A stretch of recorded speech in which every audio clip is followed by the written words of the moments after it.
Siyad cocker, Raghunath Palleri, Mohanlal എന്നീ കൂട്ടുകെട്ടിൽ പിറന്ന ദേവദൂതൻ.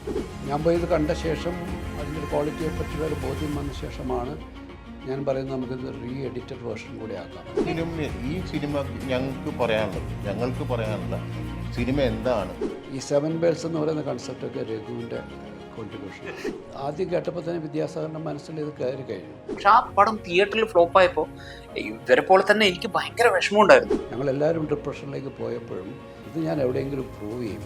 കാരണം ഒരു പട്ടി എങ്ങാ മുഖത്ത് അടിച്ചിട്ടുണ്ടെങ്കിൽ ലൈഫ് മാറില്ലേ എന്നൊക്കെ പറയും. അപ്പോൾ ഇതിൽ പറയുന്ന മാതിരി അപ്പോൾ എന്തോ പറയാനുണ്ട്, അത് ഞങ്ങളിപ്പോൾ പറയാൻ ശ്രമിക്കുന്നു. അതായത് പ്രണയത്തെ സംഗീതം എന്ന ഭാഷയിലൂടെ അവതരിപ്പിച്ച കാലങ്ങൾക്കിപ്പുറവും ഈ ഒരു സിനിമയ്ക്ക് ലോകം അംഗീകരിക്കണം എന്ന് വിധിക്കപ്പെട്ട സിനിമ.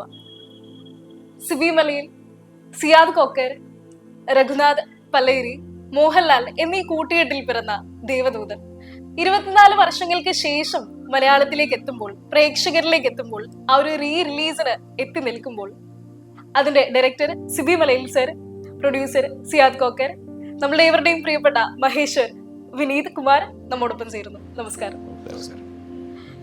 സർ. എനിക്ക് ആദ്യമായിട്ട് പറയാനുള്ളത്, ഈ ഒരു സിനിമയ്ക്ക് പ്രധാനമായും 4 തരത്തിലുള്ള ഓഡിയൻസ് ഉണ്ട് എന്നാണ് ഞാൻ വിശ്വസിക്കുന്നത്. 1, ഈ ഒരു സിനിമ കണ്ടിറങ്ങുന്നവര്. 2, കാണാത്തവര്. 3, ഈ ഒരു സിനിമ ഇനിയും കാണണം എന്ന ആഗ്രഹമുള്ളവരും. 4, ഈ ഒരു സിനിമയെ നെഞ്ചോട് ചേർത്ത് വെച്ചിരിക്കുന്ന പ്രേക്ഷകരും.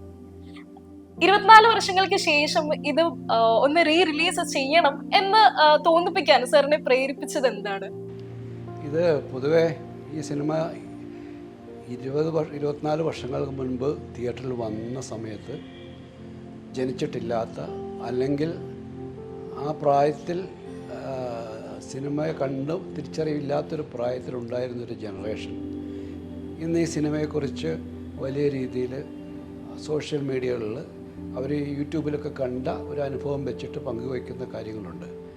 ഇത്രയും നല്ല ഒരു സിനിമ എന്തുകൊണ്ട് അക്കാലത്ത് വിജയിക്കാതെ പോയി, അല്ലെങ്കിൽ എന്തുകൊണ്ട് ഈ സിനിമ വേണ്ട വിധത്തിൽ ചർച്ച ചെയ്യപ്പെട്ടില്ല, ആസ്വദിക്കപ്പെട്ടില്ല എന്ന് പറയുന്ന ഒരു കൺസേൺ അവർ സോഷ്യൽ മീഡിയയിൽ പങ്കുവെക്കാറുണ്ട്. അവരാർക്കും ഇതൊരു തിയേറ്റർ എക്സ്പീരിയൻസ് കൊടുത്ത സിനിമയല്ല. അതുകൊണ്ട് തന്നെ അങ്ങനെ ഒരു തിയേറ്റർ എക്സ്പീരിയൻസ് ആഗ്രഹിക്കുന്ന ഒരുപാട് ചർച്ചകൾ നമ്മൾ ശ്രദ്ധിക്കുന്നുണ്ട് സോഷ്യൽ മീഡിയയിൽ നടക്കുന്നത്. അങ്ങനെ ഒരു ചർച്ചകൾ നടക്കുന്നു എന്നുള്ള ബോധ്യം വന്നപ്പോഴാണ് ഇതിനെക്കുറിച്ചുള്ള ആദ്യത്തെ ഇങ്ങനെയൊക്കെ ചെയ്താലോ എന്ന് ആലോചിച്ചത്. പക്ഷേ അതിൻ്റെ ഗൗരവപൂർണമായിട്ടുള്ള ഒരു മൂമെൻറ്റിലേക്ക് പോയത് പിന്നീട് സിയാദ് കോക്കറിൻ്റെ മകൾ ഷർമീൻ അവളുടെ നേതൃത്വത്തിലൊരു പുതിയ ഗ്രൂപ്പ് ഓഫ് ചെറുപ്പക്കാർ ഇതിൻ്റെ പുറകെ ഇറങ്ങിത്തിരിച്ചപ്പോഴാണ്. ബോണിയും തുടങ്ങി ഒരു ടീമുണ്ടായിരുന്നു. അവർ ഇതിൻ്റെ നെഗറ്റീവ് അവർക്ക് തപ്പിയെടുക്കാൻ കഴിഞ്ഞു. അതിൻ്റെ സൗണ്ട് ട്രാക്ക് കിട്ടി. അപ്പം ഒട്ടും ഇൻടാക്റ്റ് ആകാതെ ഉള്ളൊരു ഫിലിമിൻ്റെ നെഗറ്റീവ് കിട്ടി, സൗണ്ട് ട്രാക്ക് കിട്ടി. അപ്പോഴിത് പോസിബിളാണെന്നുള്ളൊരു സാഹചര്യമുണ്ടായി. അപ്പോൾ അത് ആ വർക്കുമായിട്ട് അവർ മുന്നോട്ട് പോകാനുണ്ടായത്. ആ വർക്കിൻ്റെ ഒരു ഘട്ടത്തിലെത്തിക്കഴിഞ്ഞപ്പോഴാണ് ഞാൻ പോലും ഇത് അറിയുന്നത്.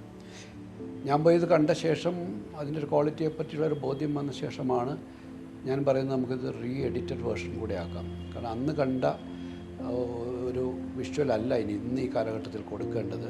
ഈ കാലഘട്ടത്തിന് അനുസരണമായ രീതിയിലുള്ളൊരു മാറ്റം അതിൻ്റെ വിഷ്വൽ, അതിൻ്റെ സ്റ്റോറി നറേഷനിലൊക്കെ വേണ്ടിയിരിക്കുന്നു. അങ്ങനെയാണ് ഒരു റീ എഡിറ്റഡ് റീമാസ്റ്റേർഡ് വേർഷനിലേക്ക് നമ്മൾ എത്തുന്നത്. സർ, അദ്ദേഹം പറയുകയുണ്ടായി ആ ഒരു സമയത്ത് പ്രേക്ഷകർ അധികം ഏറ്റെടുത്തിട്ടുണ്ടായിരുന്നില്ല എന്ന്. ആ ഒരു കാലഘട്ടത്തിൽ ദേവദൂതൻ ഇറങ്ങിയ ആ ഒരു സമയത്ത് പ്രേക്ഷകരും നിരൂപകരും സ്വീകരിച്ചത് എങ്ങനെയാണെന്നും ഇനി ഇപ്പോൾ അവരെങ്ങനെയായിരിക്കും സ്വീകരിക്കുക എന്നുമാണ് സാറിന് തോന്നുന്നത്? ഇത് ഇറങ്ങിയ സമയത്ത് നാച്ചുറലി എൻ്റെ ഒരു ഇമാജിനേഷനിൽ ഉള്ള സിനിമയായിട്ട് തന്നെയാണ് വന്നത്. പക്ഷേ അത് ഈ പറഞ്ഞ മാതിരി അന്നത്തെ ഓഡിയൻസിന് ഡൈജസ്റ്റീവ് അല്ലാതെ വന്നു. അപ്പോൾ അതിന് അന്നത്തെ കാലത്ത് മോഹൻലാൽ മീശ പിരിച്ചുള്ള സിനിമകൾ ചെയ്ത് അതിൻ്റെ ഒരു ഇതിലാണ് ഇങ്ങനെ വളരെ സോബറായിട്ട് നിൽക്കുന്നവർ വന്നത്. പക്ഷേ ആക്ടിങ് ടാലൻ്റ് ആണെങ്കിൽ അതിന് ഓരോ വഴിക്കോളുണ്ട്. മോഹൻലാലിൻ്റെ ക്യാരക്ടർ തന്നെ വളരെ ഡിഫറെൻ്റ് ആയിട്ടുള്ളൊരു ക്യാരക്ടറായിരുന്നു. പിന്നെ ആ സമയത്ത് അത് ആക്സെപ്റ്റ് ചെയ്തില്ല. ഉള്ളതിൽ ഉപരി അപ്പോൾ എന്തെങ്കിലും ഈ സിനിമ ഞങ്ങൾക്ക് പറയാനുള്ള സിനിമ എന്താണ് എന്ന് കാണിച്ചു കൊടുക്കണമെന്ന് ഞാനും സിബിയും എപ്പോഴും ഡിസ്കസ് ചെയ്യുന്ന കാര്യം. ഇതൊരു കോയിൻസിഡൻസ് മാതിരിയാണ്. മിസ്റ്റർ ബോണി എന്ന് പറയുന്ന എൻ്റെ സുഹൃത്ത്, എൻ്റെ മകൾ, എൻ്റെ ഫോക്കസ് മീഡിയനെ ഹെഡ് ചെയ്യുന്ന ഒരു ഇതിലുള്ള അദ്ദേഹം ആണ് എൻ്റെ അടുത്ത് പറഞ്ഞത് നമുക്കിത് 4K റെസൊല്യൂഷനിലാക്കാം. പുള്ളി അത് ഞാൻ അറിയാതെ തന്നെ 4K റെസൊല്യൂഷൻ വർക്ക് കൊടുക്കും. അങ്ങനെ 4K അപ്പോൾ ഞാൻ ചോദിച്ചാൽ എനിക്കൊന്ന് കാണണമെന്ന് പറഞ്ഞപ്പോൾ പുള്ളി പറഞ്ഞു വേണ്ട, ഫസ്റ്റ് ഇത് കംപ്ലീറ്റ് ചെയ്തതിന് ശേഷം സിബി സാറുമായിട്ട് വന്നു കണ്ടേച്ചാൽ മതി. അങ്ങനെ ഞാനും സിബിയും കൂടി ഫസ്റ്റ് ഇതാക്കി കഴിഞ്ഞപ്പോൾ 4K റെസൊല്യൂഷൻ്റെ വർക്ക് കഴിഞ്ഞപ്പോൾ ഞാനും സിബിയും കൂടെ അവിടെ പോയി കാണുകയും പിന്നെയും അതിനോടുള്ളൊരു ഇഷ്ടം, ആ സിനിമയോടുള്ളൊരു ഇഷ്ടം, ഓരോ ക്യാരക്ടേഴ്സും ചെയ്തിരിക്കുന്ന അവരോടുള്ള ഇഷ്ടം, ഇതിനെല്ലാം ഉപരിയായിട്ട് സിബിയും വളരെ അപ്സെറ്റായിരുന്നു ആ കാലത്ത്. അപ്പോൾ അതിനൊരു ഇപ്പോൾ ഈ ഓഡിയൻസിന് കാണിക്കണം എന്നുള്ള ഒരു സ്പിരിറ്റ് ഞങ്ങൾക്ക് തോന്നുകയും അങ്ങനെയാണ് ഇതിലേക്കുള്ള ഒരു ഇത് വന്നത്. അപ്പോൾ ഇന്ന് ഞാൻ പറയുന്നത് എന്താണെന്ന് വെച്ച് കഴിഞ്ഞാൽ പടം കണ്ടവരാണെങ്കിലും ദേവദൂതൻ ഇന്ന് ടി വിയിൽ കാണാം, യൂട്യൂബിലൊക്കെ മാറ്റി ഇപ്പോൾ ഞങ്ങൾ. പക്ഷേ ഇത് കണ്ടവർ തന്നെ അതിശയിക്കുന്ന വിധത്തിലാണ് സിബി അതിൻ്റെ എഡിറ്റിംഗ് പരിപാടികൾ നടത്തിയിരുന്നത്. അപ്പോൾ അത് വളരെ ടൈറ്റായിട്ട് ഇന്ന് ഒരു പ്രതീക്ഷയില്ലാതെ വന്നവനും കണ്ടവനും അത് കണ്ടു കഴിഞ്ഞാൽ, പ്രേക്ഷകർ കണ്ടു കഴിഞ്ഞാൽ തീർച്ചയായിട്ടും ഒരു അതിശയിപ്പിക്കുന്ന ദേവദൂതൻ തന്നെയാണ് നിങ്ങൾ കാണാൻ പോകുന്നത്. അപ്പം അങ്ങനെ കാണാൻ പറ്റുമ്പോഴത്തേക്കും ഞങ്ങൾക്ക് ഈ കളക്ഷനോ ഇത് കോടി ക്ലബ്ബിൽ കയറണമെന്നോ ഈ എന്താ പറയുക ഇപ്പോഴത്തെ ഒരു ട്രെൻഡ് അതാണല്ലോ, കോടി ക്ലബ്ബും ഇതൊന്നും ഞങ്ങൾക്ക് ആഗ്രഹമില്ല. വന്നെങ്കിൽ വന്നോട്ടെ, ദൈവവിധി എന്ന് വിചാരിക്കുന്നു. പക്ഷേ ഇന്നത്തെ ജനറേഷൻ അത് ഏറ്റെടുക്കുമെന്നുള്ള ഷുവർട്ടി ഞങ്ങൾക്കുണ്ട്. ബിക്കോസ് ഇതിൻ്റെ റീ റെക്കോർഡിങ്, വിദ്യാസാഗറിൻ്റെ മികവ്, അപ്പോൾ അതൊക്കെ ഇന്ന് അത് എടുത്തു കാണിക്കുന്ന വിധത്തിലുള്ള സൗണ്ട് എൻഹാൻസ്മെൻറ്റ് കാര്യങ്ങളൊക്കെ ഞങ്ങൾ നടത്തിയിട്ടുണ്ട്, അറ്റ്മോസ് ചെയ്തിട്ടുണ്ട്. അപ്പോൾ അതിൻ്റെ ഒരു ഫുൾ പിക്ചറിൽ ഞാനും സിബിയും രഘുവും വിദ്യാസാഗറും എല്ലാം ഇതിൽ വർക്ക് ചെയ്തേക്കുന്ന മെത്തേഡ് അന്ന് പുറത്ത് അങ്ങനെ ഒരു സാധനം അവിടെ കിട്ടിയിട്ടില്ല. പക്ഷേ ഇപ്പോഴത്തെ ഒരു ഇതിൽ കൂടെ, ഇപ്പോഴത്തെ ഒരു ഇതുവഴി നമുക്കിപ്പോൾ ചെയ്തിരിക്കുന്ന ഡിജിറ്റൽ ഇതിൽ സൗണ്ട് എൻഹാൻസ് ചെയ്തു, 5.1 7.1 വരെയുള്ള ട്രാക്ക് വെച്ചു. അറ്റ് സെയിം ടൈം ഇതിൻ്റെ 4K റെസൊല്യൂഷനിൽ കാണുമ്പോൾ കിട്ടുന്ന ഇപ്പോഴത്തെ വെർഷനിൽ കിട്ടുന്ന ഭംഗി അല്ലെങ്കിൽ ആസ്വാദന ശക്തി എനിക്കറിയാം ഇന്നത്തെ ജനം അത് ഏറ്റെടുക്കുന്നുണ്ട്. Thank you sir. വിനീത് ഈ ഒരു സിനിമയിലേക്ക് വരുന്ന സമയത്ത് 22 വയസ്സായിരുന്നു ആയിരിക്കും. ആ ഒരു സമയത്ത് അന്ധനായിട്ട് ഈ ഒരു വേഷം അഭിനയിക്കുക എന്നുള്ളത് കുറച്ച് ചലഞ്ചിങ് ആയിട്ട് തോന്നിയിട്ടുണ്ടായിരുന്നു. എങ്ങനെയായിരുന്നു ആ ഒരു കഥാപാത്രത്തെ കൈകാര്യം ചെയ്തിട്ടുണ്ടായിരുന്നത്? ഞാൻ ആ സിനിമ ദേവദൂതൻ എന്ന് പറയുന്ന സിനിമ എത്തുന്നതിന് മുമ്പ് ഞാൻ ആദ്യമായിട്ട് എൻ്റെ മുഖം സ്ക്രീനിൽ കാണുന്ന മുദ്ര എന്ന് പറയുന്ന പടമാണ്, സിംസാറിന്റെ പടമായിരുന്നു. അത് കഴിഞ്ഞിട്ട് ദശരഥം എന്ന് പറയുന്ന സിനിമയിൽ ഭരതം ചെയ്തു. അത് കഴിഞ്ഞിട്ടാണ് ദേവദൂതനിലേക്ക്. അപ്പോൾ ഭരതം കഴിഞ്ഞിട്ട് ഒരു ഗ്യാപ്പ് ഉണ്ടായിരുന്നു. അപ്പോൾ ഞാൻ അതിന് മുമ്പ് ചെയ്യുന്ന സമയത്ത് എനിക്കിപ്പോൾ മുദ്ര ചെയ്യുമ്പോഴോ അല്ലെങ്കിൽ ദശരഥം ചെയ്യുമ്പോഴോ ഭരതം ചെയ്യുമ്പോഴോ എനിക്ക് സിബി മലയിൽ എന്ന് പറയുന്ന സംവിധായകൻ്റെ ഒരു വലിപ്പമോ അല്ലെങ്കിൽ മോഹൻലാൽ എന്ന് പറയുന്ന നടൻ്റെ ഒരു ഇമ്പോർട്ടൻസ് ഒന്നും അറിയുന്ന ഒരു പ്രായമല്ല. പക്ഷെ അത് കഴിഞ്ഞിട്ട് നമ്മൾ സിനിമയെ കുറച്ചുകൂടെ സീരിയസ് ആയിട്ട് കാണാൻ ശ്രമിക്കുമ്പോഴും സിനിമയെ കുറിച്ച് അറിയാൻ ശ്രമിക്കുമ്പോഴും ഏറ്റവും ഇഷ്ടപ്പെട്ട സിനിമകളാണ് ഇതെല്ലാം, കിരീടമായാലും അങ്ങനെ. അപ്പോൾ ഈ ഒരു കോംബോയിൽ സിബി മലയിൽ മോഹൻലാൽ കോംബോയിൽ വീണ്ടും എനിക്കൊരു ഇത് കിട്ടുകയാണ്, ഓഫർ കിട്ടുകയാണ്. അപ്പോൾ എന്നെ സിബി സാറ് വിളിച്ച്, ഞാൻ അന്ന് എറണാകുളത്ത് വന്ന്, അന്ന് എനിക്ക് തോന്നുന്ന ഒരു വിഷു ഓണം എന്തോ അങ്ങനെ ഒരു ഫെസ്റ്റിവൽ ടൈമിലാണ് ഇവിടെ വരുന്നത്. വന്ന് സിബി സാറ് അതിന്റെ കോസ്റ്റ്യൂം ഒക്കെ ഇട്ട് കുറച്ച് ഫോട്ടോസൊക്കെ എടുത്തു കഴിഞ്ഞപ്പോൾ ഞാൻ സിബി സാറിന്റെ അടുത്ത് ചോദിച്ചതായിരുന്നു, സാർ ഇപ്പൊ പെട്ടെന്ന് തന്നെ വീണ്ടും എങ്ങനെ ഓർത്തു, കാരണം എനിക്കത് ഒരു ഗ്യാപ്പിന് ശേഷം വീണ്ടും ഞാൻ വരുമായിരുന്നു. അപ്പൊ ആ സമയത്ത് ഒരു മാഗസിനിൽ വന്നൊരു ഫോട്ടോ കണ്ടിട്ടാണ് സാർ വീണ്ടും ഈ ഒരു ക്യാരക്ടർ ഞാൻ ഇങ്ങനെ വിളിക്കുന്നത്. അപ്പൊ അത് കഴിഞ്ഞ് ഞാൻ ഷൂട്ടിന് ഊട്ടിയിലെത്തി. അവിടെ ഫസ്റ്റ് ഷോട്ട് എടുക്കുമ്പോഴാണ് എൻ്റെ അടുത്ത്, അത് എടുക്കുന്നതിന് തൊട്ട് മുമ്പാണ് സിബി സാർ ഈ ക്യാരക്ടറിനെ കുറിച്ചിട്ടും എന്താണ് ആ സിനിമ എന്നും എനിക്ക് പറഞ്ഞു തരുന്നത്. അപ്പോഴാണ് ഞാൻ അറിയുന്നത് ഒരു ബ്ലൈൻഡ് ക്യാരക്ടറാണ് ചെയ്യാൻ പോകുന്നത്. അതിനൊരു പ്രീ പ്ലാനിങ്ങോ ഒന്നും ഉണ്ടായിരുന്നില്ല. സിബി സാറാണ് അത് മോൾഡ് ചെയ്തത്. കാരണം എങ്ങനെയാണ് ആ നിഖിൽ മഹേശ്വർ ഉണ്ടാവേണ്ടത്, അയാളുടെ രൂപവും നടത്തവും നോട്ടവും എല്ലാം സിബി സാർ പ്ലാൻ ചെയ്ത് മോൾഡ് ചെയ്തതനുസരിച്ചിട്ട് ഞാൻ പെർഫോം ചെയ്യാൻ മാത്രമാണ് അവിടെ ചെയ്തിട്ടുള്ളത്. അപ്പോൾ അതെനിക്ക് ഭയങ്കര രസമുള്ളൊരു എക്സ്പീരിയൻസ് ആയിരുന്നു. തീർച്ചയായിട്ടും അത് കാണുന്ന ആൾക്കാർക്കും നല്ലൊരു ദൃശ്യവിരുന്ന് തന്നെയായിരുന്നു. ഇപ്പോഴത്തെ പല ആൾക്കാരും ബ്ലൈൻഡ് ആയിട്ട് അഭിനയിക്കുക എന്ന് പറയുമ്പോൾ പല ആൾക്കാരും പല തരത്തിലുള്ള ഹോംവർക്ക് ആ ഒരു സമയത്ത് ചെയ്യുമായിരുന്നു. ഇതൊരു ഡയറക്ടർ ബ്രില്യൻസിലൂടെ തന്നെ അദ്ദേഹം പറഞ്ഞതിനെ ഒപ്പിയെടുക്കുക എന്ന് പറയുമ്പോൾ അല്ല, അത് ക്യാരക്ടർ ആക്ച്വലി ഇപ്പൊ പെർഫോം ചെയ്യുന്ന സമയത്ത് എനിക്ക് ആദ്യത്തെ ഷോട്ട് എടുക്കുമ്പോൾ എനിക്ക് അറിയില്ലായിരുന്നു മഹേശ്വറിനെ കുറിച്ചിട്ട് അത്ര ഡീറ്റെയിൽ ആയിട്ട് എഴുതപ്പെട്ടിട്ടുണ്ടെന്നുള്ളത്. അയാളുടെ നോട്ടം എങ്ങനെയാണെന്നും അയാൾ തല ഉയർത്തിയിട്ടാണ് നടക്കുക എന്നുള്ളത് ഇതൊക്കെ പിന്നീട് സിനിമ കാണുമ്പോഴാണ് ഞാൻ അറിഞ്ഞത് ഇങ്ങനെയുള്ള ഒരു ഡീറ്റെയിലിംഗ് ഉണ്ട്. പക്ഷെ സിബിസാറിന്റെ മനസ്സിൽ അത് കൃത്യമായിട്ടുള്ള ഒരു രൂപമുണ്ട്. മഹേശ്വർ ഇങ്ങനെയായിരിക്കണം നടക്കേണ്ടത്, ഇങ്ങനെയായിരിക്കണം നോക്കേണ്ടത്. അത് വളരെ രസകരമായിട്ട് സാർ എനിക്ക് കമ്മ്യൂണിക്കേറ്റ് ചെയ്ത് തരികയും അത് എന്റെ പെർഫോമൻസിന്റെ ഒരു എന്താ പറയുക ഒരു അതിന്റെ മെയിൻ മുഴുവൻ പരിപാടികൾ സെറ്റ് ചെയ്തിരിക്കുന്നത് സിബിസാറാണ്. സാറാണ്. സാറിനെ രഘുനാഥ് സാറ് ഈ ഒരു സ്ക്രിപ്റ്റ് ആയിട്ട് അപ്രോച്ച് ചെയ്തിരുന്ന സമയത്ത് ഈ ഒരു സ്ക്രിപ്റ്റിലെ റൊമാൻസ് എലമെന്റ് ആണോ അല്ലെങ്കിൽ ആ ഒരു ഹൊറർ എലമെന്റ് ആണോ സാറിനെ ഇത് ചെയ്യണം എന്ന് പറഞ്ഞ് പ്രേരിപ്പിച്ചിട്ടുണ്ടായിരുന്നത്? ആക്ച്വലി രഘു ഈ സ്ക്രിപ്റ്റുമായിട്ട് എന്നെ അപ്രോച്ച് ചെയ്യുകയല്ല ചെയ്തത്. ഈ ഒരു കഥ രൂപപ്പെട്ടപ്പോൾ രഘുവിനെ ഞാൻ വിളിച്ചു വരുത്തിയാണ് ചെയ്തത്. ഇത് 82 42 വർഷങ്ങൾക്ക് മുമ്പത്തെ എൻ്റെ ആദ്യത്തെ സിനിമയായിട്ട് അതിനായിട്ട് കണ്ടെത്തിയ കഥയാണിത്. രഘു അത് എഴുതാൻ വന്നപ്പോൾ ഈ കഥ നറേറ്റ് ചെയ്ത് കൊടുത്തു. അതിൻ്റെ ഒരു ബേസിക് തോട്ട് മാത്രമായിരുന്നു, ഒരു സ്കെൽറ്റണും അതുമായിട്ട് ബന്ധപ്പെട്ട ഒരു എലമെൻറ്റ് മാത്രമേ ഉണ്ടായിരുന്നുള്ളൂ. അവിടെ നിന്നാണ് ഞങ്ങളൊരു സ്ക്രിപ്റ്റ് ഒരുമിച്ചിരുന്ന് വർക്ക് ചെയ്തു. കാരണം ആദ്യത്തെ സിനിമയുടെ കഥ അതിൻ്റെ സ്ക്രിപ്റ്റ് എഴുതുമ്പോൾ അതിൻ്റെ കൂടെ തന്നെ ഞാൻ ഒരുമിച്ചാണ് അതിൻ്റെ രഘു എഴുതുമ്പോൾ ഓരോ സീൻ എഴുതി കഴിയുമ്പോൾ ഞാനത് വായിച്ച് പോവുകയായിരുന്നു. പക്ഷേ അന്ന് ആ സിനിമ സംഭവിച്ചില്ല. അതിനുശേഷം വീണ്ടും 18 വർഷങ്ങൾക്ക് ശേഷം സിയാദ് ആ സിനിമ ചെയ്യാൻ തയ്യാറായിട്ട് വരികയും അതാണ് നമ്മൾ ഇപ്പോൾ തിയേറ്ററുകളിൽ കണ്ട ഇനിയിപ്പോൾ റീമാസ്റ്റർ ചെയ്ത് വരാൻ പോകുന്ന സിനിമ എന്ന് പറയുന്നത്. അപ്പോൾ അത് ഒരു എഴുത്തുകാരൻ എന്ന് പറയുന്ന ഒരു കോൺട്രിബ്യൂഷൻ, രഘുവിൻ്റെ ഭാഗത്തുനിന്ന് അതിഗംഭീരമായ കോൺട്രിബ്യൂഷൻ, നമ്മൾ കൊടുത്ത ഒരു ചെറിയ തോട്ടിൽ നിന്നും രഘു അതിഗംഭീരമായ ഒരു സ്ക്രീൻ പ്ലേ ഉണ്ടാക്കി, ഒരു കഥയുണ്ടാക്കി, ഒരു സ്ക്രീൻ പ്ലേ ഉണ്ടാക്കിയെടുത്തു. ഈ 7 ബെൽസ് എന്ന് പറയുന്ന കൺസെപ്റ്റൊക്കെ രഘുവിൻ്റെ കോൺട്രിബ്യൂഷനാണ്. ഇതിനൊരു മ്യൂസിക്കൽ സിനിമയാക്കി അല്ലെങ്കിൽ മ്യൂസിക്കൽ ഒരു ഇമ്പോർട്ടൻസ് ഉള്ള ഒരു കഥാപരിസരം ഇതിനുണ്ടാക്കിയെടുത്തത് രഘുവാണ്. ആക്ച്വലി ഞാനത് ചോദിക്കാൻ വരുമായിരുന്നു, എങ്ങാനും വിദ്യാസാഗർ സാറിന്റെ ഒരു കോൺട്രിബ്യൂഷൻ ആയിരുന്നു അത്? അല്ല, ഇത് 82 കഥ എഴുതുമ്പോൾ 7 ബെൽസ് ഉണ്ട്. അന്ന് ആ സിനിമയ്ക്ക് പേരിട്ടിരുന്നത് 7 ബെൽസ് എന്നായിരുന്നു. അന്ന് ആ സിനിമയിലെ നായകൻ ഒരു 7 വയസ്സുള്ള കുട്ടിയായിരുന്നു. ആ കുട്ടിയിലൂടെയാണ് ഈ മെസ്സേജ് പാസ് ചെയ്തിരുന്നത്.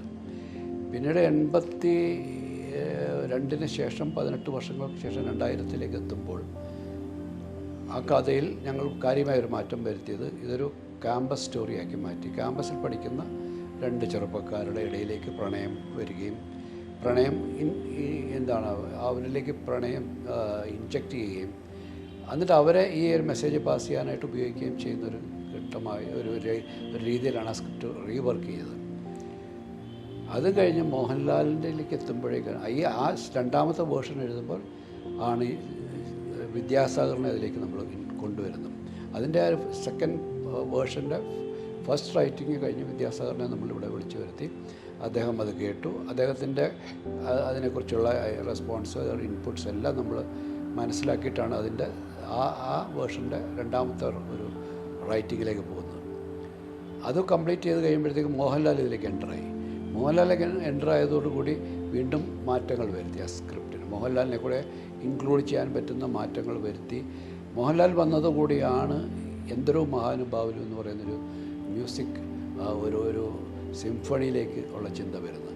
അപ്പോൾ ഇത് ഇവോൾവ് ചെയ്ത് വരുന്നതാണ്. ആദ്യത്തെ തോട്ടിൽ നിന്ന് ഇവോൾവ് ചെയ്ത് വന്ന് ഈ 42ാമത്തെ വർഷം ഇപ്പോൾ നമ്മൾ കാണാൻ പോകുന്ന വർഷം മറ്റൊരു ഇവോൾവ്മെൻറ്റിലൂടെ കടന്നു പോവുകയാണ്.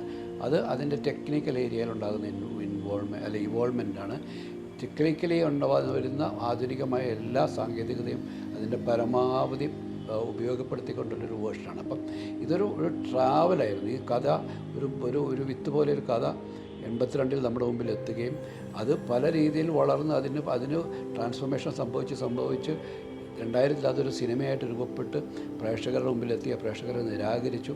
പിന്നീട് അന്ന് അന്ന് സിനിമ കണ്ടിട്ടില്ലാത്തൊരു തലമുറ അതിനെ ആഘോഷിച്ച് ചർച്ച ചെയ്ത് ഇന്ന് ഏറ്റവും പുതിയ സാങ്കേതികമായ മികവോടുകൂടി ആ സിനിമ അതിൻ്റെ ഏറ്റവും ഫൈനൽ വേർഷൻ തിയേറ്ററിലേക്ക് എത്തുകയാണ്. ഇതായിരുന്നു തിയേറ്ററുകളിലേക്ക് എത്തേണ്ടിയിരുന്ന സിനിമയെന്ന് ഇത് കാണുന്ന ഓരോ പ്രേക്ഷകർക്കും ബോധ്യപ്പെടും. അവർ ആസ്വദിക്കും. അവർ ഈ സിനിമയുടെ ഒരു ട്രെയിലർ ലോഞ്ചിൻ്റെ ശേഷമുണ്ടാകുന്ന ഓഡിയൻസ് റെസ്പോൺസ് ഞങ്ങൾ പ്രതീക്ഷിച്ചതിനേക്കാളും എത്രയോ ഇരട്ടി വലുതാണ്. ഇത് കാണാനായിട്ട് കാത്തിരിക്കുന്ന ഇത്രമാത്രം ആൾക്കാരുണ്ടെന്ന് ഞങ്ങൾ പോലും തിരിച്ചറിയുന്നതാണ്. തീർച്ചയായിട്ടും സാർ പറഞ്ഞ പോലെ 7 വയസ്സുകാരൻ എന്ന് പറഞ്ഞല്ലോ, അതിൽ നിന്നാണ് പിന്നീട് മോഹൻലാലിലേക്ക് എത്തുന്നത് എന്ന്. ശരിക്കും ദേവദൂതൻ എന്ന സിനിമ കാണുന്ന ഒരു വ്യക്തിക്കും അതിലെ ഓരോ കഥാപാത്രങ്ങളുടെ കാസ്റ്റിങ്ങിനെ മാറ്റി ചിന്തിക്കാൻ നമുക്ക് പറ്റില്ല. മോഹൻലാലിന് പകരം വേറൊരു വ്യക്തി, അല്ലെങ്കിൽ മഹേശ്വറിന് പകരം വേറൊരു വ്യക്തി എന്നുള്ള രീതിയിൽ നമുക്ക് ചിന്തിക്കാൻ പറ്റില്ല. അപ്പോൾ എനിക്ക് സാറിനോട് ചോദിക്കാനുള്ളത്, സ്ക്രിപ്റ്റിന്റെയൊക്കെ ടൈമിലായിരുന്നോ, സ്ക്രിപ്റ്റ് എഴുതുന്ന സമയത്തെ ഇങ്ങനത്തെ ഒരു വ്യക്തി ആയിരിക്കണം എന്ന് മനസ്സിലുണ്ടായിരുന്നോ? ഈ ഒരു വ്യക്തി ആയിരിക്കണം ഈ ഒരു ക്യാരക്ടർ ചെയ്യേണ്ടത് എന്ന മൈൻഡിലുണ്ടായിരുന്നോ? അല്ലെങ്കിൽ കൂടെയാണോ ആൽബർട്ടോവിനെയും അല്ലെങ്കിൽ വിശാൽ കൃഷ്ണമൂർത്തിനെയും അലീനെയും മഹേശ്വറിലേക്കും ഒക്കെ ഞങ്ങളെ കൊണ്ടെത്തിച്ചത്? ഇതില് സിബി പറഞ്ഞെടുത്ത് തന്നെയാണ്. അതായത് സെക്കൻഡ് വെർഷനിലാണ് ഞാൻ ഇൻവോൾവ് ആവുന്നത്. ഞങ്ങളൊരു സമ്മറിൻ ബത്തലേമിന് ശേഷം സിബി ആയിട്ടുള്ള ഫ്രണ്ട്ഷിപ്പ് കൊണ്ട് ഞാൻ വീട്ടിലിരുന്ന് ഞങ്ങൾ തമ്മിൽ സംസാരിച്ച് കഴിഞ്ഞപ്പം ഒരു സന്ദർഭവശാൽ വന്നു. അപ്പോഴാണ് പുള്ളി പറഞ്ഞത് ഞാനിങ്ങനെ ഒരു സബ്ജക്റ്റ് ചെയ്ത് വെച്ചിരുന്നു, സംഭവിക്കേണ്ട കാര്യം സംഭവിച്ചേ പറ്റുള്ളൂ എന്ന് പറയണ മാതിരി സിബി ഇത് പറയുകയും ആ സ്ക്രിപ്റ്റ് സിബി പറയുന്നു സിബി മദ്രാസിൽ ഫ്ലാറ്റിലാണ്. അപ്പോൾ ആ സിബി അവിടെ ഫ്ലാറ്റ് തപ്പി എൻ്റെ സ്ക്രിപ്റ്റ് കിട്ടും എന്ന് പറഞ്ഞു. നെക്സ്റ്റ് ഫ്ലൈറ്റിന് സിബിനെ ഇവിടെ നിന്ന് പറഞ്ഞു വിട്ടിട്ട് പുള്ളി അത് എടുത്തുകൊണ്ട് ഇവിടെ വന്നിട്ടാണ് നമ്മളത് വായിക്കുന്നത്. അപ്പോൾ ഞങ്ങൾ കുറേ കൂടെ യങ് ഇതിലുള്ള ക്യാരക്ടേഴ്സിനെ വെക്കാം. അന്നൊക്കെ എല്ലാ ക്യാരക്ടേഴ്സൊക്കെ ഉണ്ട്, മനസ്സിലായി. അല്ലാതെ വേറെ ഇതിനു വേണ്ടി ഒരു ക്യാരക്ടർ ഉണ്ടാക്കിയിട്ടില്ല. അങ്ങനെ അതിൻ്റെ വർക്കും അന്ന് കമ്പോസിങ് നടക്കുന്നുണ്ട്. നമ്മുടെ എന്താ പറയുക, വിദ്യാസാഗറിൻ്റെ എല്ലാം നടക്കുന്നുണ്ട്. അപ്പോൾ സിജു പറഞ്ഞ മാതിരി എന്തൊരു മഹാനുഭാവലും ഇല്ല. അത് ഓഫ് കോഴ്സ് ലാലിൻ്റെ അങ്ങനെ ലാലുമായിട്ട് ഞാൻ ഒരു പ്രാവശ്യം ലാലിവിടെ എന്തോ ഫ്ലൈറ്റ് മിസ് ചെയ്തു, എന്തോ ബന്ധു വരെയൊക്കെ ചെയ്തു കഴിഞ്ഞപ്പോൾ ലാൽ എന്നെ വിളിച്ചു. ഞാൻ അദ്ദേഹത്തിൻ്റെ പോയി അടുത്ത പ്രോജക്റ്റ് എന്താണ് നമ്മൾ അപ്പോൾ അങ്ങോട്ടും എല്ലാ സബ്ജക്ട്സും അങ്ങോട്ടും ഷെയർ ചെയ്യുന്നൊരു സ്വഭാവം എനിക്കുണ്ട്, ലാലിനും ഉണ്ടായിരുന്നു. അങ്ങനെയാണ് ഈ വെർഷൻ ഇപ്പോൾ നമ്മൾ സിനിമ പറയുന്ന സെക്കൻഡ് വെർഷൻ ഞാനൊന്ന് എക്സ്പ്ലെയിൻ ചെയ്യും. ഇപ്പം പുള്ളി എൻ്റെ അടുത്ത് ഇങ്ങോട്ട് പറയുകയാണ് ഇത്, അതായത് കേൾക്കാം സിബി സാറിനോട് പറയും ഞാൻ ചെയ്യാം ഈ വേഷം. അങ്ങനെയാണ് അത് ഉണ്ടാക്കിയതല്ല. പിന്നെ ഓഫ് കോഴ്സ് അട്രാക്റ്റഡ് ആയത് ഒരു പ്രൊഡ്യൂസർ എന്ന നിലയിൽ മോഹൻലാലിൻ്റെ സ്റ്റാർഡം അട്രാക്റ്റഡായി. പക്ഷേ ഈ ബാക്കിയുള്ള യാത്രയൊക്കെ സിബിയും രഘുവും വിദ്യാസാഗറും കൂടിയായിരുന്നു ഇതിൻ്റെ ബാക്കിയുള്ള എലമെൻസും മുഴുവനും. അത് ഇന്ന് ഐ ആം ഹാപ്പി എന്ന് വെച്ച് കഴിഞ്ഞാൽ ഇതുവരെയും വിദ്യാസാഗറിൻ്റെ ലൈഫിൽ മലയാള സിനിമയ്ക്ക് വേണ്ടി ഇങ്ങനെ ഒരു സോങ്, അതായത് ഇത്രയും വർഷത്തിന് ശേഷം ഇന്ന് അതിലെ 3 സോങ്സ് 4 സോങ്സ് ഹിറ്റാണ്, മനസ്സിലായി. അപ്പോൾ അത് അപ്പോൾ ഇതിൽ പറയുന്ന മാതിരി ആർക്കോ എന്തോ പറയാനുണ്ട്, അത് ഞങ്ങളിപ്പോൾ പറയാൻ ശ്രമിക്കുന്നു, അതായിരുന്നു. കേൾക്കാനുള്ള ആളുകളും ഇപ്പോഴുണ്ട്. അതെ. എന്തായാലും മഹേശ്വറിലേക്ക് വരുന്ന സമയത്ത് ജീവന് വേണ്ടി കുതിക്കുന്ന ആ ഒരു സമയത്തും അലറുന്നത് അലീന എന്ന് പറഞ്ഞിട്ടായിരുന്നു. പട്ടികൾ കടിക്കാൻ വരുന്ന ആ ഒരു സീൻ ഇപ്പോഴും മനസ്സിൽ ഓർക്കുന്നുണ്ട്. ആ ഒരു സമയത്ത് എങ്ങനെയായിരുന്നു ആ ഒരു ചിത്രീകരണമൊക്കെ ഉണ്ടായിരുന്നത്? ആ ഒരു രംഗം ചിത്രീകരിച്ചതും പട്ടികളെ പൊതുവെ പേടിയാണോ? എനിക്ക് ആ സമയത്ത് വീട്ടിൽ പട്ടികളൊന്നുമില്ല, പട്ടികളെ പേടിയുള്ള ഒരു സമയമായിരുന്നു. പക്ഷെ സിനിമ എന്ന് പറയുമ്പോൾ എന്താണെന്ന് പറയുക, നമുക്ക് സിനിമ നമ്മളുടെ ഒരു ഏറ്റവും ഇഷ്ടമുള്ള, നമ്മൾ പറയില്ല ഏറ്റവും ഇഷ്ടമുള്ള കാമുകിക്ക് വേണ്ടി നമ്മൾ എന്തും ചെയ്യുന്ന പറയുന്ന പോലെ സിനിമയ്ക്ക് വേണ്ടി നമ്മൾ എന്തും ചെയ്യും എന്നുള്ളത് ഞാൻ മാത്രമല്ല, ഞങ്ങൾ തന്നെ ഇപ്പൊ സിബിസാറിന്റെ ഭാരതം എന്ന് പറയുന്ന സിനിമ നമ്മൾ ഷൂട്ട് ചെയ്യുമ്പോൾ അതിനകത്ത് അല്ല സാർ ആ രാമകഥ എന്നുള്ള സോങ് അതിൻ്റെ അകത്തുള്ള സ്വരങ്ങൾ പാടുന്ന ഒരു എപ്പിസോഡ് ഭാരതപ്പുഴയുടെ തീർത്തായിരുന്നു. അപ്പൊ അതിന്റെ ചുറ്റും തീ ഇട്ടിട്ട് അതിന്റെ നടുക്കാണ് ലാലേട്ടൻ ഇരിക്കുന്നത്. അപ്പൊ 2-3 ടേക്ക് കഴിഞ്ഞപ്പോഴേക്ക് തീ അണഞ്ഞപ്പോ ഡീസൽ ആർട്ടിലെ ഡിപ്പാർട്ട്മെന്റ് ഒഴിച്ചപ്പോൾ ആ തീ അങ്ങോട്ടേക്ക് ലാലേട്ടൻ്റെ അവിടെ രോമങ്ങളൊക്കെ കരിഞ്ഞു വരുന്നു. അപ്പൊ അത്രയും റിസ്ക്, അത് നമ്മൾ സിനിമയുടെ ഭാഗമായിട്ട് എത്രയോ ഫൈറ്റിൽ എല്ലുകൾ പൊടിഞ്ഞിട്ടുണ്ട്. അപ്പൊ ഇതൊക്കെ സ്വാഭാവികമാണ്, നമ്മൾ ആ ഇഷ്ടം കൊണ്ട് ചെയ്യുന്നതാണ്. അപ്പോൾ ഈ ദേവദൂതനിൽ ഇപ്പൊ ആ പട്ടികളായിട്ടുള്ള സീൻ ചെയ്യാൻ വേണ്ടിയിട്ട് അവിടെ ഡ്യൂപ്പ് ഉണ്ടായിരുന്നു, പക്ഷെ ഡ്യൂപ്പ് ഷോട്ട്സ് വളരെ കുറച്ച് ഉപയോഗിച്ചിട്ടുണ്ട്. ബാക്കിയുള്ളത് നമുക്ക് ആ ഇഷ്ടത്തിന് പുറത്ത് ചെയ്താ. അപ്പൊ ആ സമയത്ത് ഒരു പട്ടി കടിക്കുന്നുണ്ടായിരുന്നു, അത് കഴിഞ്ഞ് ഇഞ്ചക്ഷൻ എടുത്തു, അങ്ങനെയൊക്കെ അതൊക്കെ അതിന്റെ സ്വാഭാവികമായിട്ട് സംഭവിച്ചിരുന്നു. ആ സമയത്ത് അത് എനിക്കൊന്നും ഒരു പേടിയോ അല്ലെങ്കിൽ അങ്ങനെ ഒരു ഇതും ഉണ്ടായിരുന്നില്ല, കാരണം അത്ര ത്രില്ലായിരുന്നു. പക്ഷെ ഷൂട്ടിന്റെ പിറ്റേന്ന് മുരളിച്ചേട്ടൻ വന്നപ്പോ എന്നെ വഴക്ക് പറഞ്ഞു, നീ ആരാണ് ജയനാണോ എന്നൊക്കെ ചോദിച്ചാൽ, കാരണം ഒരു പട്ടി എങ്ങനെ മുഖത്ത് കടിച്ചിട്ടുണ്ടെങ്കിൽ നിന്റെ ലൈഫ് മാറില്ലേ എന്നൊക്കെ പറഞ്ഞ് അങ്ങനെ കുറെ വഴക്ക് പറയും. കാരണം അങ്ങനെ ഒരു ചേട്ടന്റെ സ്ഥാനത്ത് ഉള്ള ഒരാളാണ് മുരളിച്ചേട്ടൻ. അങ്ങനെയൊക്കെ ഉണ്ടായിരുന്നു. അതേസമയം ഭരതം ഷൂട്ട് ചെയ്തപ്പോൾ ആ ഭാരതപ്പുഴയുടെ തീരത്ത് ഒരു സീൻ ഉണ്ടായിരുന്നു. ആ സീൻ കഴിഞ്ഞിട്ട് പിറ്റേന്ന് മുരളിച്ചേട്ടൻ വന്ന് എന്നെ കെട്ടിപ്പിക്കുകയൊക്കെ ചെയ്തു, നീ ഭയങ്കരമായിട്ട് അഭിനയിച്ചു എന്നൊക്കെ പറഞ്ഞിട്ട്.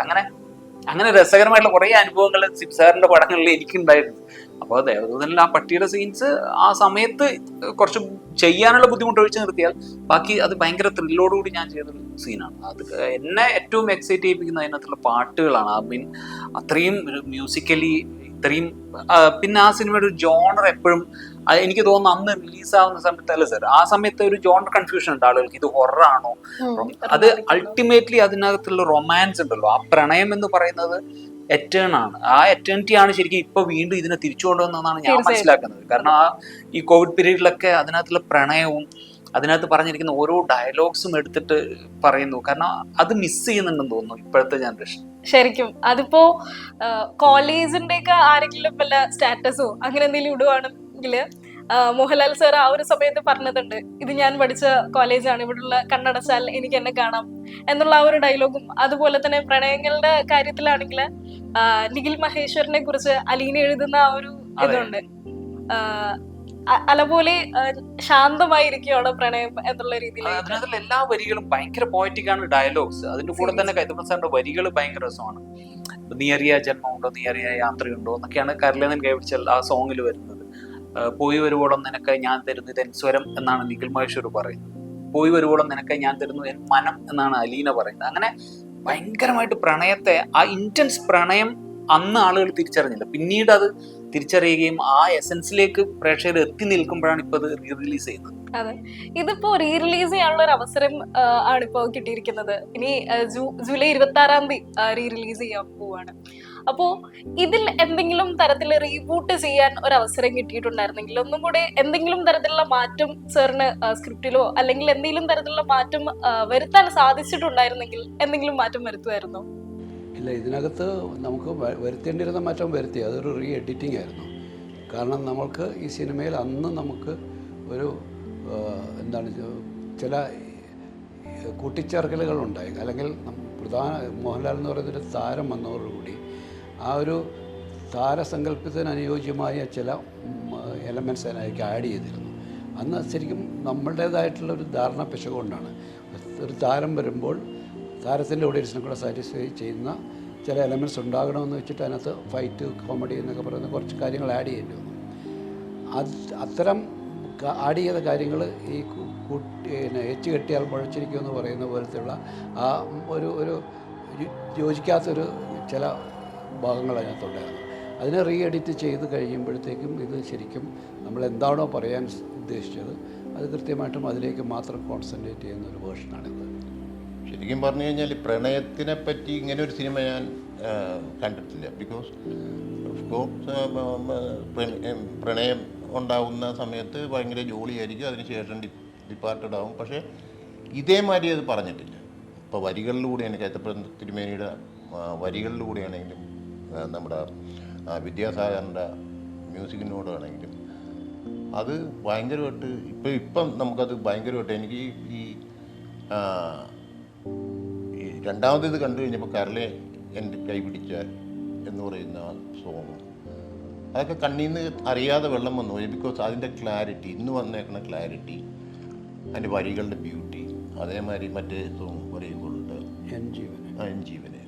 It's A fantastic song, fantastic വരികളാണ് അതിൻ്റെ. എനിക്ക് എൻ്റെ വർക്കിൽ ഇഷ്ടംമാതിരി റൈറ്റേഴ്സ് ലിറിസിസ്റ്റ് ഉണ്ടായിരുന്നു. പക്ഷേ വൺ ഓഫ് ദി ഫേവറേറ്റ് വരികൾ സോങ് അത് ഡെഫിനറ്റായിട്ടും. പിന്നെ സിബി പറഞ്ഞ മാതിരി എന്തൊരു മഹാനുഭാവന ഉണ്ടാവണമെങ്കിൽ ലാല് വരണമായിരുന്നു. അതാണ് അതിൻ്റെ സത്യം. പിന്നെ ഈ ഇപ്പോഴത്തെ ഒരു ജനറേഷനിലെ കുട്ടികൾക്ക് ഇതുമായിട്ട് ഐഡൻറ്റിഫൈ ചെയ്യാൻ പറ്റുന്നു എന്നുള്ളത് വേണം. അവരുടെ അന്നത്തെ ഇത് പറയുന്ന പ്രണയം എന്ന് പറയുന്നത് വർഷങ്ങൾക്ക് മുമ്പ് സംഭവിക്കുന്ന പ്രണയമാണ്. പക്ഷേ ഇന്നത്തെ കുട്ടികൾ, കഴിഞ്ഞ ദിവസം നമ്മളൊരു പെൺകുട്ടി നമ്മളോട് സംസാരിച്ച് അവർ പറയുന്നത് അവർക്ക് പ്രണയം തുടങ്ങിയ കാലത്ത് അവർ ഏറ്റവും കൂടുതൽ പാടിയിരുന്ന ആസ്വദിച്ചിരുന്ന പാട്ടെന്ന് പറയുന്നത് പൂവേ പൂവേ എന്ന് പറയുന്ന പാട്ട്. ഏറ്റവും തീവ്രമായൊരു പ്രണയത്തിലേക്ക് എത്തിയപ്പം അവർ കേൾക്കാൻ ഏറ്റവും ഇഷ്ടപ്പെട്ടിരുന്നത് കരളെ നിൻ കൈ പിടിച്ചാലാണ്. ആ പ്രണയം തകർന്ന് ബ്രേക്കപ്പ് ആയപ്പോൾ അവരെ ആശ്വസിപ്പിച്ചത് എൻ ജീവനെ എന്ന് പറയുന്ന പാട്ടാണ്. അപ്പോൾ ഇത് ഇപ്പോഴത്തെ ജനറേഷൻ അത് കണക്ട് ചെയ്യുന്നുണ്ട്. അവരെയും ഇത് ഒരു വിധത്തിൽ എങ്ങനെയെങ്കിലും അതുമായിട്ട് കണക്റ്റഡ് ആകുന്നൊരു എലമെൻറ്റ്സ് ഇപ്പോഴും അന്ന് എഴുതിയെങ്കിൽ പോലും ഇപ്പോഴും ഇറ്റ് ഈസ് സ്റ്റിൽ റിലവൻ്റ് എന്ന് പറയുന്നൊരു ഒരു കാര്യം കൂടെ ഈ സിനിമയ്ക്കുണ്ട്. ശരിക്കും ആ ഒരു 3 തലങ്ങൾ, പ്രണയത്തിന്റെ ആദ്യ സ്റ്റേജ്, നടുക്കുള്ളത്, അവസാനം അത് പോകുമ്പോൾ ഉള്ളത്, ആ ഒരു 3 തലങ്ങളിലായിട്ടുള്ള ഒരു പാട്ട് ഈ പാട്ടിൽ തന്നെ ഇപ്പൊ പറയുമ്പോഴാണ് ഞാൻ നോട്ടീസ് ചെയ്തത്. അതായത് ഇപ്പോ കരളിൽ നിന്ന് കൈപിടിച്ചാൽ ഉള്ള വരിയാണ് നീ അറിയാ യാത്രയുണ്ടോ, നീ അറിയാ ജന്മമുണ്ടോ എന്നുള്ളത്. അത് അടുത്ത പാട്ടിലേക്ക് വരുമ്പോ എൻ ജീവനെ എന്നാണ് നീ എവിടെയാണ് എന്നുള്ളൊരു ചോദ്യമാണ് വരുന്നത്. അതിനുള്ള ഉത്തരമാണ്, അതായത് someone want to say something എന്ന് പറയുന്നത് ആ ഉത്തരമാണ്. അത് ഭയങ്കരമായിട്ട് പാട്ടിൽ കണക്ട് ചെയ്ത് ഞാൻ ഇപ്പൊ പറഞ്ഞപ്പോഴാണ് ഭയങ്കര രസമായിട്ട്. ഞാൻ നേരത്തെ പറഞ്ഞ പോലെ ഡയലോഗ്സും പാട്ടിലുള്ള ലിറിക്സും അതിന്റെ മ്യൂസിക്കും അങ്ങനെ ഒരു ഭയങ്കരമായിട്ടുള്ളൊരു വിഷ്വൽ കോമ്പിനേഷനും കൂടെ വന്നതോടുകൂടി ആ സിനിമയ്ക്ക് ഒരു കാലത്തിൻ്റെതല്ല. ഇപ്പൊ ഇന്നിറങ്ങുമ്പോഴും എനിക്ക് മനസ്സിലായ ഒരു കാര്യം, ഞാൻ ശ്രദ്ധിച്ചൊരു കാര്യം അതാണ്, ആ സിനിമയിലുള്ള കോസ്റ്റ്യൂംസ് ആയാലും അതിന്റെ വിഷ്വൽ ആയാലും അതിന്റെ മ്യൂസിക്കിനായാലും ഒരിക്കലും അതിനൊരു പെർട്ടിക്കുലർ ടൈമിലല്ല. ചില സിനിമകളെ അങ്ങനെ സംഭവിക്കും, നമുക്ക് ഏത് കാലത്തും അത് ഉപയോഗിക്കാം. അങ്ങനെയുള്ള എനിക്ക് തോന്നുന്നു അതിലെന്തോ ഒരു മാസ്റ്റർ ഇതെടുത്താണ് സിബിസാർ എന്ന് തോന്നുന്നു. കാരണം ദശരഥ ആയാലും അങ്ങനെയാണ്. ദശരഥവും നമുക്ക് വേണമെങ്കിൽ ഏത് കാലത്തും വർക്കാണ്. അത്തരം സിനിമകളുടെ അത് വളരെ അപൂർവം സംഭവിക്കുന്നതാണ്. അതൊരു കോമ്പിനേഷനാണ്. ഞാൻ നേരത്തെ പറയുകയും ചെയ്തു, സിയാദ് സാർ ഇപ്പോൾ കോക്കസ് സിനിമ അന്ന് ദേവദൂതൻ ചെയ്യുമ്പോൾ എന്താണോ ആ സിനിമ ഡിമാൻഡ് ചെയ്യുന്നത് അത് എല്ലാ അർത്ഥത്തിലും ഫുൾഫിൽ ചെയ്യാൻ വേണ്ടിയിട്ട് നിൽക്കുന്ന ഒരു പ്രൊഡ്യൂസറും കൂടെ വരുമ്പോഴാണ് അങ്ങനെ ഒരു സിനിമ സംഭവിക്കുക. അപ്പോൾ ഇതൊരു റയർ കോമ്പിനേഷനാണ്. ആ കോമ്പിനേഷൻ വീണ്ടും നമുക്ക് ഇതൊരു ദൈവം തരുന്ന അല്ലെങ്കിൽ ഒരു കാലം തരുന്ന ഒരു ഭാഗ്യമാണ്. അത് നമുക്ക് റീ റിലീസ് ചെയ്യാൻ പറ്റുക, അതിന്റെ പ്രിന്റ് ഉണ്ടാവണം പ്രോപ്പറായിട്ട്, അതിന്റെ എല്ലാ സാങ്കേതികമായിട്ട് നമുക്ക് വേണ്ട എല്ലാ സാധനങ്ങളും ഉണ്ടെങ്കിൽ മാത്രമേ അത് ചെയ്യാൻ പറ്റൂ. അത് വീണ്ടും സംഭവിച്ചു എന്നുള്ളത് വളരെ സന്തോഷമുണ്ട്. ആ ഒരു സമയത്ത് ഇത്തരത്തില് ദേവദൂതൻ എന്നൊരു സിനിമ ചെയ്യുന്ന സമയത്ത് പലതരത്തിലുള്ള ചലഞ്ചസ് ഉണ്ടാകുമായിരിക്കും. അത്തരത്തിൽ എന്തെല്ലാം കടമ്പകളായിരുന്നു, അല്ലെങ്കിൽ അതിനെയൊക്കെ എങ്ങനെയായിരുന്നു മറികടന്നിട്ടുണ്ടായിരുന്നത്? അല്ല, അതിന് ഏറ്റവും വലിയ ചലഞ്ച് ക്ലൈമറ്റ് തന്നെയാണ്. ഊട്ടി എന്ന് പറയുന്ന സ്ഥലത്ത് ഞങ്ങളെല്ലാം ഇങ്ങനെ ഒരു ഫുൾ ചാർജിൽ നിൽക്കുന്ന സമയത്താണ് 2-3 ദിവസം മഴ പെയ്തിട്ട് ലൊക്കേഷനിലേക്ക് പോകാൻ പറ്റാതെ ഷൂട്ടിംഗ് ബ്രേക്കായി നിൽക്കുക. പിന്നെ അവിടെ ലാൻഡ് സ്ലൈഡ് വളരെ ഇതാണ്. മഴ പെയ്ത് കഴിഞ്ഞാൽ ലാൻഡ് സ്ലൈഡ് ഉണ്ടാവും, മണൽ ഒഴിച്ചു പോകും. അപ്പോൾ ഞങ്ങൾ ഇട്ടേക്കുന്ന സെറ്റ് ആടാൻ തുടങ്ങി. അപ്പോൾ അത് മുത്തുരാജ് എന്ന് പറഞ്ഞ ആ ഡയറക്ടർ, ആദ്യം വേറൊരാളായിരുന്നു, പക്ഷേ മുത്തുരാജ് എന്ന് പറഞ്ഞ ആ ഡയറക്ടറാണ് ഇതൊക്കെ കൺസീവ് ചെയ്തുണ്ടാക്കിയത്. അദ്ദേഹം ഓടി വന്ന് പറയുന്നു, അതായത് നമുക്ക് എക്സ്ട്രാ കഴകൾ വേണം, ഊട്ടിയിലത് അവൈലബിൾ അല്ല. അങ്ങനെ ഒറ്റ രാത്രി കൊണ്ട് കാലിക്കറ്റിൽ നിന്ന് ലോറിയിൽ കയറ്റി 3 ലോഡ് കഴകൾ കൊണ്ടുവന്നിട്ടാണ് രണ്ടാമത് ബലപ്പെടുത്തിയത്. ബിക്കോസ് അതിൻ്റെ ഉള്ളിൽ ഷൂട്ടുണ്ട്, വെറുതെ ഫ്ലിംസി ആയിട്ട് വെച്ചേക്കണല്ല. അപ്പോൾ അത് മറ്റേ അങ്ങനെയുള്ള കുറേ ചലഞ്ചസ് ഈ ഇതുണ്ടായിരുന്നു, സമയത്തുണ്ടായിരുന്നു. പിന്നെ ഓഫ് കോഴ്സ്, പക്ഷേ നമ്മുടെ അത് ചലഞ്ചസ് ആയിട്ടല്ല ഞാൻ കാണുന്നത്.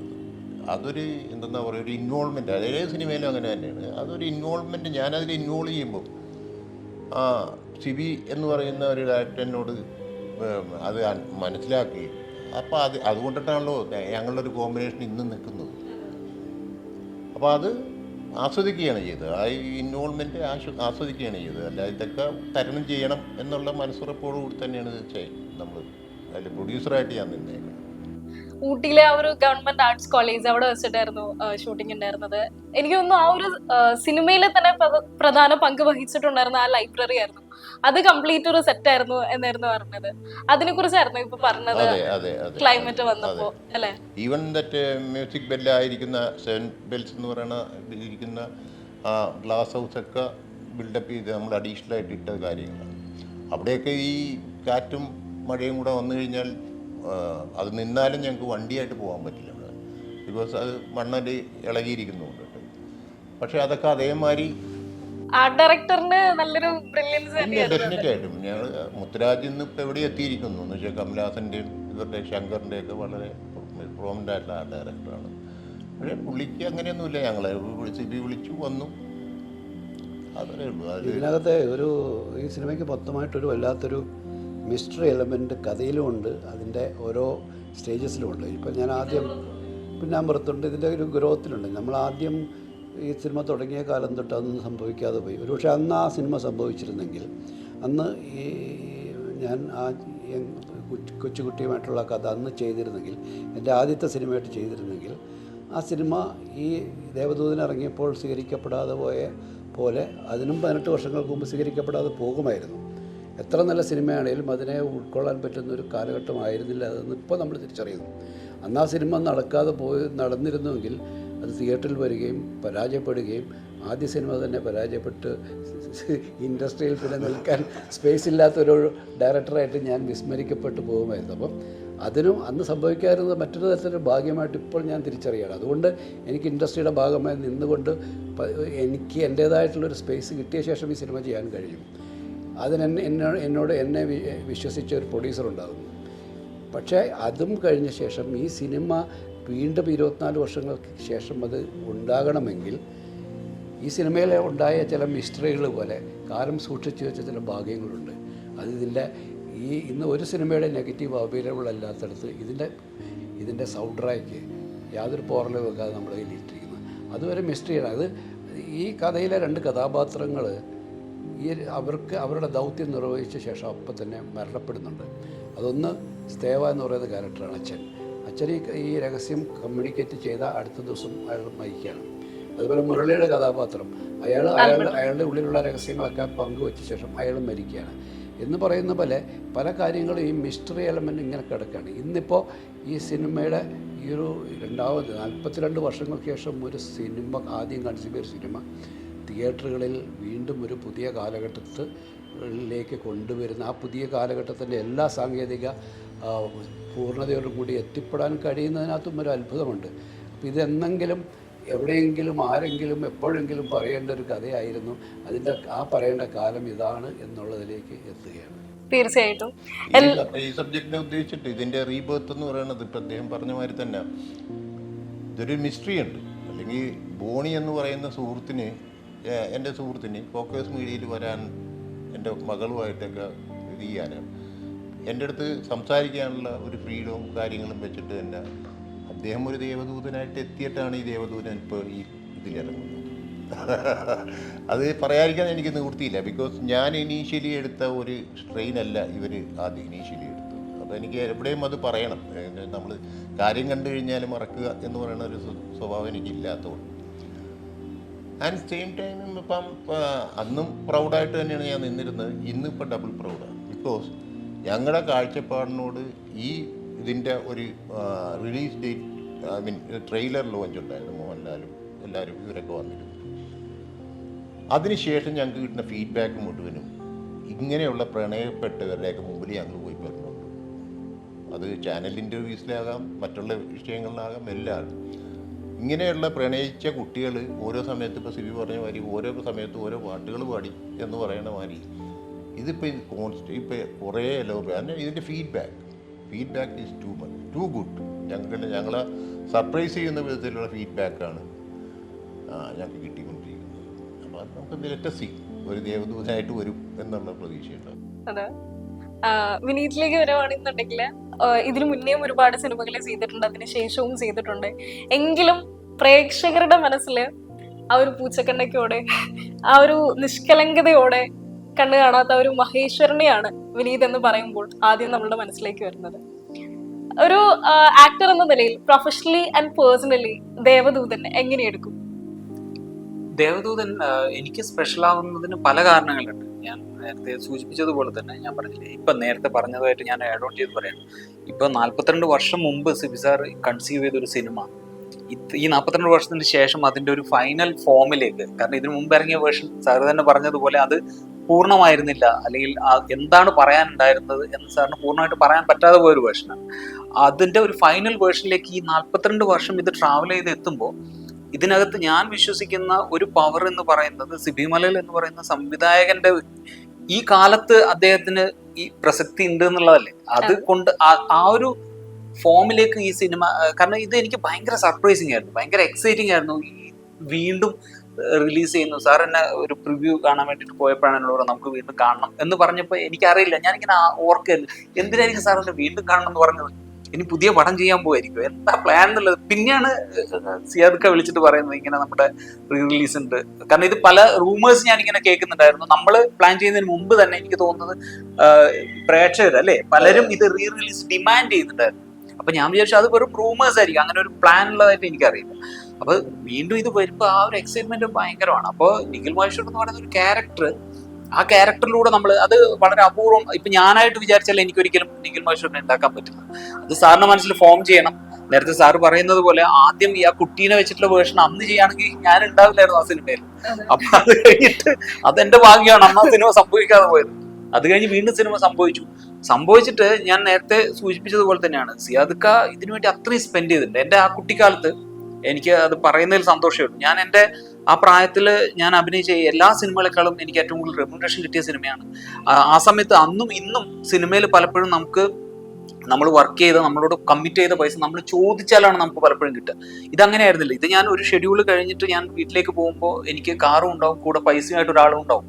അങ്ങനെ നമ്മളെ ട്രീറ്റ് ചെയ്ത് ഏറ്റവും സന്തോഷം തന്ന ആ ഷൂട്ടിംഗ് ലൊക്കേഷൻ ഭയങ്കര രസമായിരുന്നു. അത് ഗംഭീരമായിട്ട് ഷൂട്ട് ചെയ്യുന്നത് ഞാൻ എക്സ്പീരിയൻസ് ചെയ്തതാണ്. പക്ഷെ ആ പടം തിയേറ്ററിൽ ഫ്ലോപ്പായപ്പോൾ ഇവരെ പോലെ തന്നെ എനിക്ക് ഭയങ്കര വിഷമമുണ്ടായിരുന്നു. കാരണം അത് ഞാൻ അഭിനയിച്ചൊരു സിനിമ എന്നുള്ളതല്ല, ആ സിനിമയ്ക്ക് വേണ്ടിയിട്ട് എല്ലാവരും എടുത്തൊരു എഫേർട്ട് ഉണ്ട്, ആ ഇൻപുട്ട് ഉണ്ട്. അത് പ്രേക്ഷകർക്ക് കിട്ടുന്നില്ലല്ലോ. കാരണം നമുക്ക് എപ്പോഴും എന്താണെന്നറിയോ, നമ്മൾ സാമ്പത്തികമായിട്ട് വിജയിക്കുക എന്നുള്ളതിനേക്കാൾ കൂടുതൽ പ്രേക്ഷകരിലേക്ക് എത്തണം, കൂടുതൽ ആളുകൾ ഇത് കാണണം, അത് തിരിച്ചറിയപ്പെടണം. ആർട്ട് എപ്പോഴും അങ്ങനെയാണ്. അപ്പൊ ഒരു ആർട്ടിസ്റ്റിക്കൽ വാല്യൂ ഇത്രയുമുള്ള ഒരു സിനിമ വീണ്ടും അത് തിരിച്ചു വരുമ്പോൾ അതിൽ നിഖിൽ മഹേശ്വർ ഞാനുണ്ട് എന്ന് പറയുമ്പോൾ ഭയങ്കര സന്തോഷമാണ്. തീർച്ചയായിട്ടും നിങ്ങൾ പറഞ്ഞ പോലെ ഇതൊരു മിസ്റ്ററി തന്നെയാണ്. മോഹൻലാൽ സാറും ആ ഒരു പ്രസ് മീറ്റിന്റെ ടൈമിൽ പറഞ്ഞിട്ടുണ്ടായിരുന്നു, ഇത്രയും വർഷങ്ങൾക്ക് ശേഷം ആ ഒരു റീല് കയ്യിലുണ്ടാവാന്നുള്ളത് വലിയൊരു ഭാഗ്യം തന്നെയാണ്. അത് ശരിക്ക് സാറ് സൂക്ഷിച്ചു വെക്കുമായിരുന്നു, അല്ലെങ്കിൽ ലാബില് ഓൾറെഡി പരിപാടിയൊന്നും ഇല്ല. ഇത് ലാബ് എന്ന് പറയുന്ന സെറ്റപ്പിലാണ് നമ്മൾ സെല്ലുലോട്ട് ഷൂട്ട് ചെയ്ത പടം. അതും കണ്ടെത്തിയത് മിസ്റ്റർ ബോണിയെ, പരിഹരിക്കുന്ന നിവൃത്തിയൊന്നുമില്ല. അദ്ദേഹമാണ് ഇതിൻ്റെ ഒരു ഓപ്പറേഷൻ സംഭവങ്ങൾ ചെയ്തതും. അല്ല, അതിനകത്തുള്ളൊരു മിസ്റ്റർ എന്ന് ഞാൻ പറയാൻ കാര്യം, മദ്രാസിലെ ലാബുകളെല്ലാം അടച്ചു പൂട്ടിപ്പോയി. കാരണം ഡിജിറ്റലിലേക്ക് സിനിമ മാറിയതോടെ ലാബുകൾക്ക് പ്രസക്തിയില്ല.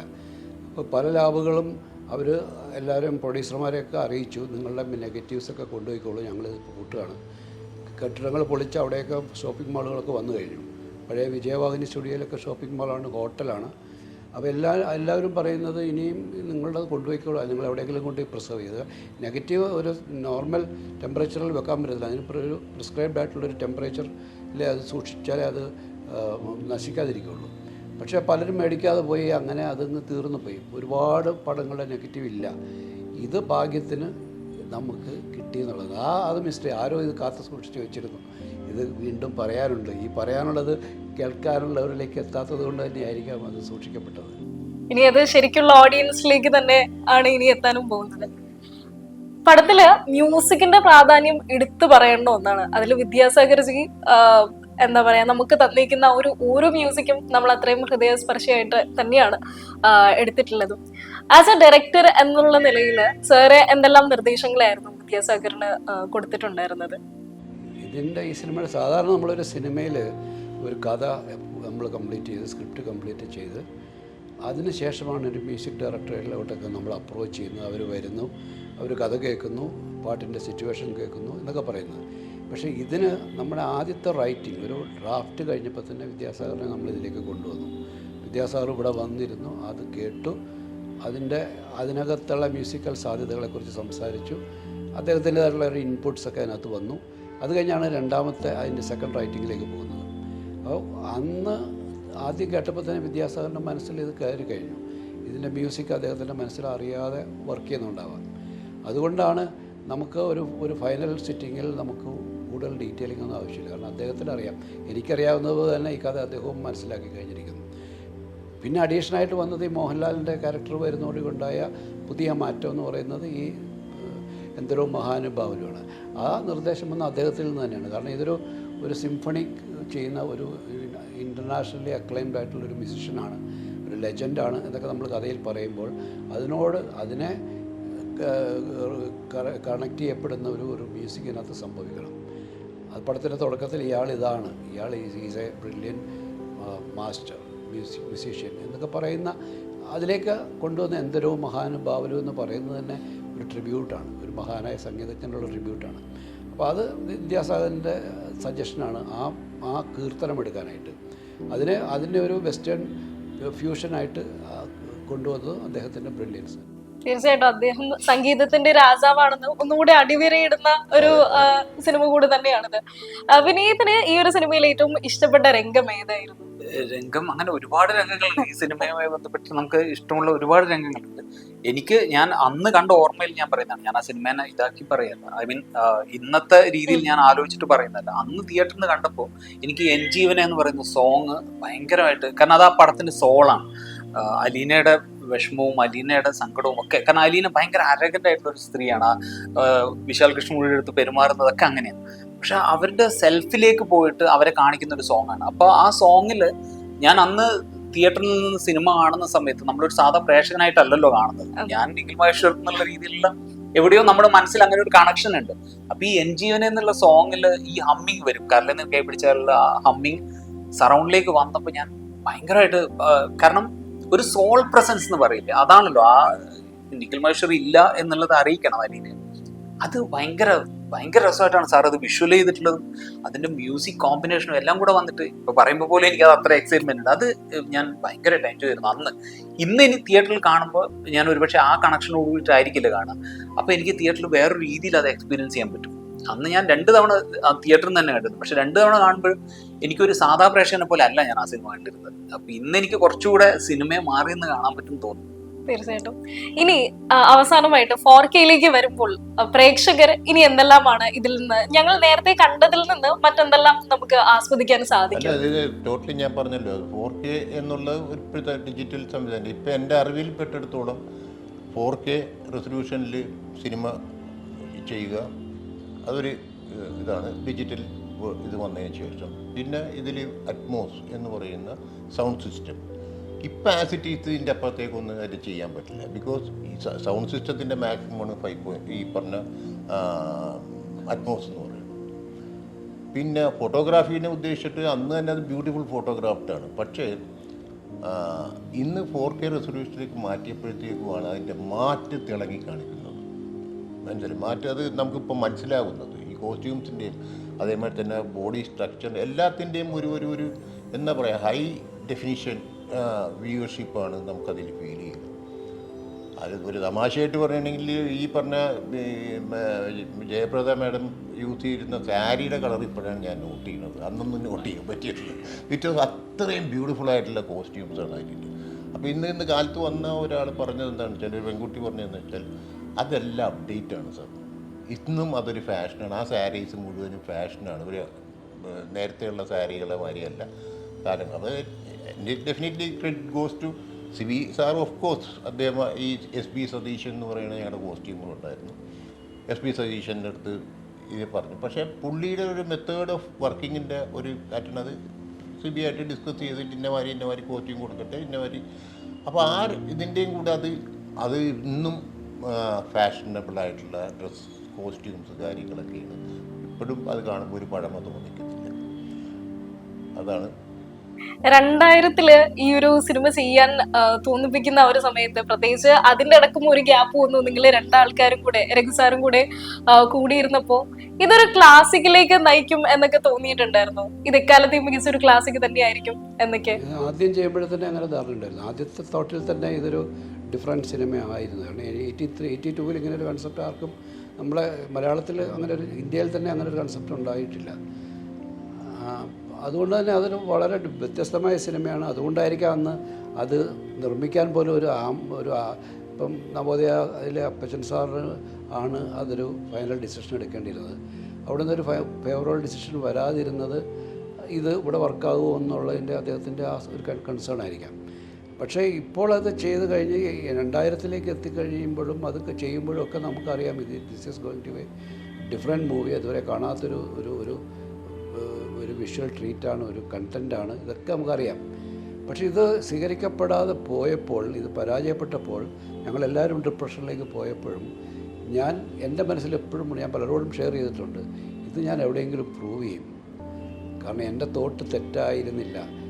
ഞാൻ കൺസീവ് ചെയ്ത എൻ്റെ ആദ്യത്തെ സിനിമയുടെ സ്റ്റോറി അതൊരു എന്താണ് നിരാകരിക്കപ്പെടേണ്ട ഒരു കൺസെപ്റ്റല്ല. ഇത് ഞാൻ ഏതെങ്കിലും ഭാഷയിൽ എപ്പോഴെങ്കിലും, ഈ വേർഷൻ ആയിരിക്കത്തില്ല, ഒരുപക്ഷെ ആദ്യത്തെ വേർഷൻ ആയിരിക്കാം, അല്ലെങ്കിൽ 2ാമത്തെ വേർഷൻ ആയിരിക്കും, ഞാനത് ചെയ്ത് പ്രൂവ് ചെയ്യും. അതിനായിട്ടുള്ളൊരു വെയിറ്റിംഗ് ആയിരുന്നു. പക്ഷേ അതിന് ആ വെയിറ്റിങ്ങിന് അല്ലെങ്കിൽ അത് സംഭവിക്കുന്നതിന് മുമ്പായിട്ട് ഇത് വീണ്ടും സംഭവിക്കുക എന്നുള്ളത് വലിയ എന്താണ് അത്ഭുതമാണത്. അത് പ്രൂവ് ചെയ്യാനുള്ള ഒരു അവസരം കൂടിയിട്ടാണ് ഇത്. എന്തായാലും ജൂലൈ 26-ന് പടം ഒന്നുകൂടെ റിലീസ് ചെയ്യുകയാണ്. എല്ലാവിധ ആശംസകളും. ഈ പ്രേക്ഷകർ അത് നല്ല രീതിയിൽ ഏറ്റെടുക്കട്ടെ എന്ന് ആശംസിക്കുന്നു. Thank you so much. Thank you.